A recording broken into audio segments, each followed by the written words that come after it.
show you something. Look what they've done. Every single chip was twisted. Every mobile phone was thrown in the sea. Every camera was thrown in the sea. They confiscated all the tapes. They didn't want to see what they've done inside the ship. They didn't want anybody to see what they've done to the ship. That was your footage? Yes, but we had another plan. We had a secondary plan which, thank God, worked, and we didn't know that people were watching, to be honest with you. We thought that we were isolated because they blocked the internal screen. We didn't know that we are broadcasting, but thank God that everybody in the whole world watched what they're doing, and that's what they've been doing in Palestine on a daily basis, and in all their ugly missions, ugly illegal missions. That's what they've been doing under the night, in the darkness, so nobody see. This is a friend of mine, Akram, who was shot. This bullet was in his pocket, like here. He just was sleeping when he was shot from the helicopters. The bullet went straight from here into his heart. Another friend of mine who was just basically taking a picture, he's a journalist, he was shot here, his brain fall in my hands.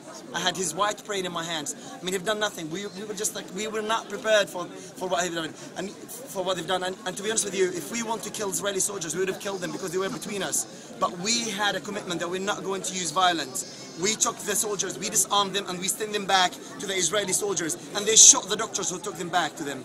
So we got Israeli soldiers, 5 of them. We disarmed them, took them back to the Israeli soldiers, and they shot them. Show this, I hope. I mean, and they had 3 cameras, 3 Israeli cameras, and they were doing that film, and they're doing their version of editing. One of the soldiers' gun was missing on the floor. The soldiers picked it and put it in a bag, called the cameras. I was witness because I was using it as a human shield to open small cabinets and to be, you know, to lead the soldiers. He picked up the gun, he put it inside the bag, and then he called the camera, and on camera, he opened the bag, and he took the gun in front of the soldiers. It's just shame.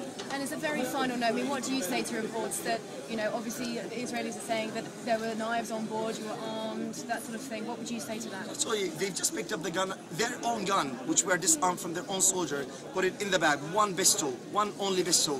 And then they have kitchen knife. We have 600 people on board. Obviously, we have kitchen knives, we have chairs. If they call that a gun, it's a legitimate self-defense what we've done. It's a legitimate self-defense. One of the soldiers landed on my head and he was shooting. He circulated me by bullets. What would you do if you were in my position? I was catching his hands, trying to get him to shoot in the air instead of shooting at me.